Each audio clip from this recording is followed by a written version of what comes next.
Sawm Ramadan is fasting in Ramadan. But what is Sawm? Why is it always important for us to define what the Sharia means by something? It's important that we always do this for the following reasons.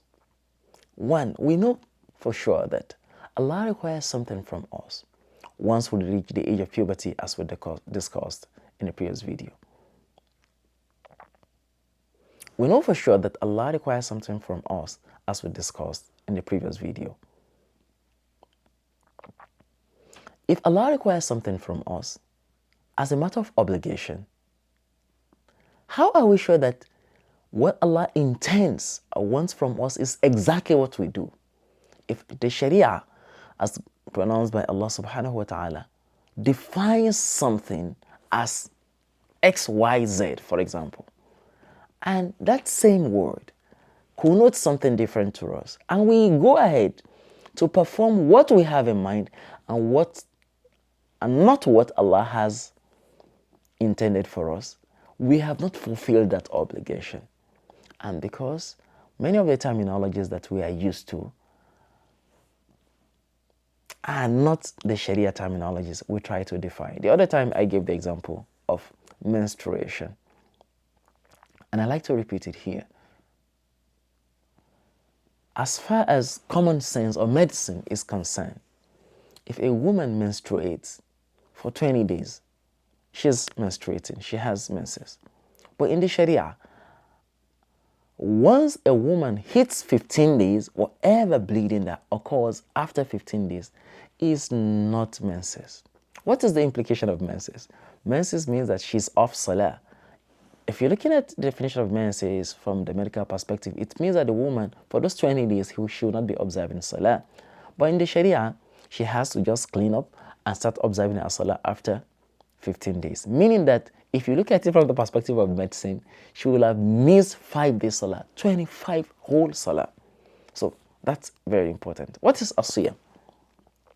Asiyam means al-imsak, to restrain yourself. But when it comes to Ramadan, what kind of restraint are we talking about? Restraining yourself from eating or drinking, or better put, allowing something to go down your throat, even if it's not food, or restraining yourself from doing that, or restraining yourself from allowing some fluid to be discharged from your body, seminal fluid, madhi, or mani, or also restraining yourself from allowing food that you have taken in to come out from your throat from the time of Fajr, that is when there's daybreak, till the time of sunset, with the intention of observing a fast for Allah subhanahu wa ta'ala. Why is intention important? We cannot overstress that. If someone is dieting, has become so obese, and the doctors say, oh, you need to slim down, and the person intends to slim down using the method of not eating from the night till sunset, will the person be regarded as fasting? No, the person will not be regarded as fasting. So that's why the intention is also important. I give another example. If someone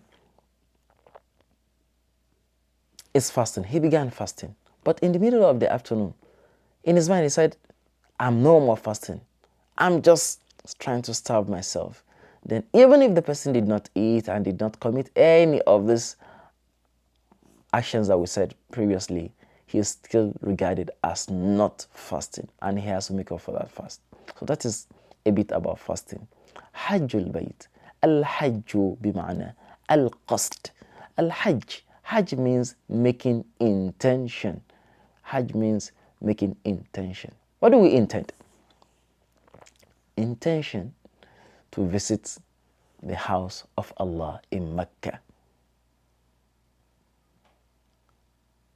This visit to the house of Allah in Mecca لمن استطاع إلى ذلك سبيلا, for whoever has the capacity. It's a requirement for every Muslim who has the wealth, who has the health, and every other thing is available for him, or that will facilitate the travel for him once in a lifetime. The ulama have a difference in opinion among them as to هل الحج فرض بالتراخي أو على الفور? What does this mean? This means that when does Hajj become compulsory? Is it immediately you have the means, or you can give some time, or any time in your lifetime? This is not the point where we argue back and forth, but the preferable opinion is that Hajj is compulsory as soon as you are able to do it. Because I don't want to make this video a long one, I say Assalamu alaikum wa rahmatullahi wa barakatuhu. Watch out for the other videos, inshallah, in this series.